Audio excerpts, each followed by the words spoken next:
Assalamualaikum warahmatullahi wabarakatuh. Perkenalkan, nama saya Zahwadira Khiroreva dengan NIM 44250057 dan rekan saya. Halo, perkenalkan nama saya Andita Sabrina Putri dengan NIM 44250743. Di sini kami akan mempresentasikan tugas bahasa Indonesia yang telah kami diskusikan dengan judul Kalimat dan Kalimat Efektif dalam Penulisan bagian 1. Yang pertama di sini ada definisi. Nah, definisi dari kalimat sendiri ini yaitu ada kalimat bukan hanya rangkaian kata tetapi juga susunan dalam struktur gramatikal yang logis.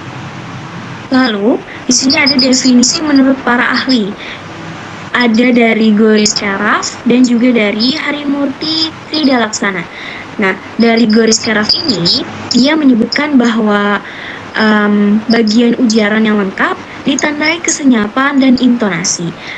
Namun, menurut Harimurti, kalimat merupakan satuan bahasa yang relatif sendiri atau berdiri sendiri, berpola intonasi yang final, aktual atau potensial, terdiri atas klausa.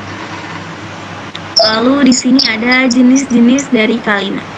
Nah, yang pertama ini berdasarkan jumlah klausanya. Kalau jumlah kalimat dari kalimat tunggal ini hanya memiliki satu klausa. Contohnya, dia main. Lalu ada kalimat majemuk yang memiliki lebih dari satu klausa.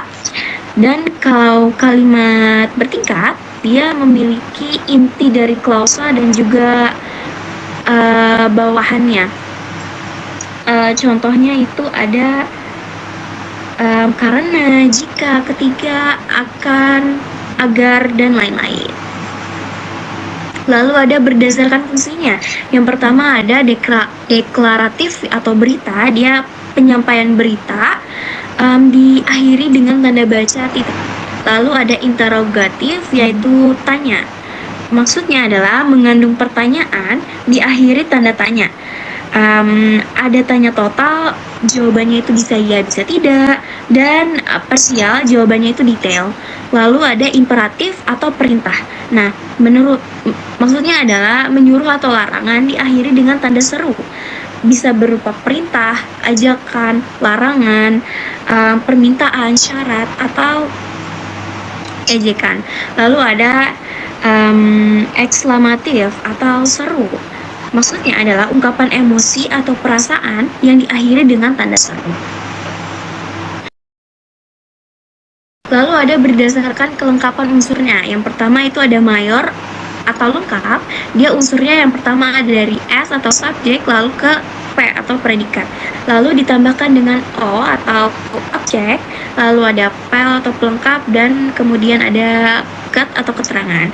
Nah, sedangkan minorism itu sendiri yaitu tidak lengkap, hanya dipahami dari konteks percakapan seperti percakapan dengan keluarga, dengan teman, atau dengan atasan. Lalu ada berdasarkan unsur dari S ke P. Yang pertama itu versinya yang biasa aja dari subjek lalu ke predikat, kecuali dia inversi. Kalau inversi sendiri itu dia yang pertama itu predikatnya dulu baru subjeknya. Lalu berdasarkan fungsi subjeknya, yang pertama ada aktif. Aktif ini berarti dia subjeknya melakukan tindakan. Kalau pasif, dia subjeknya dikenai tindakan. Kalau emfatik, dia menegaskan subjek dengan partikel lah atau susunan khusus. Lalu berikutnya ada berdasarkan bentuk verba. Yang pertama ada transitif. Transitif ini maksudnya ada objeknya. Seperti Ina bermain bola. Nah, kalau intransitif, dia tidak ada objeknya, tetapi biasanya ada keterangan. Contohnya seperti kakek makan di dapur. Lalu ada semi-transitif. Nah, maksudnya itu dia hanya pelengkap tapi bukan objek. Contohnya kayak Pak Joko menjadi ketua RT. Lalu ada kalimat efektif. Nah, kalimat efektif sendiri itu kalimat yang menyampaikan gagasannya itu jelas, logis, tepat, dan mudah dipahami, serta sesuai dengan konteks komunikasi.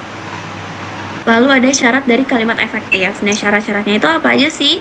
Ada penyampaian idenya itu logis, struktur bahasanya itu sesuai jalan pikiran, lalu paralelnya itu sejajar dalam bentuk, tegas maksudnya itu pokok pikirannya menonjol, lalu ada hemat, tidak boros kata, dan juga variatif, tidak monoton atau datar. Lalu ada persyaratan dan fungsi gramatikal dalam kalimat efektif yang akan dilanjutkan oleh rekan saya. Persyaratan dan fungsi gramatikal dalam kalimat efektif susul dasar S plus P plus O atau PL plus K. Unsur gramatikal S-nya itu subjek, pelaku atau tokoh hal yang dibicarakan. P-nya itu predikat, tindakan atau sifat yang dilakukan subjek. O-nya itu objek, dikenai tindakan wajib di kalimat transif.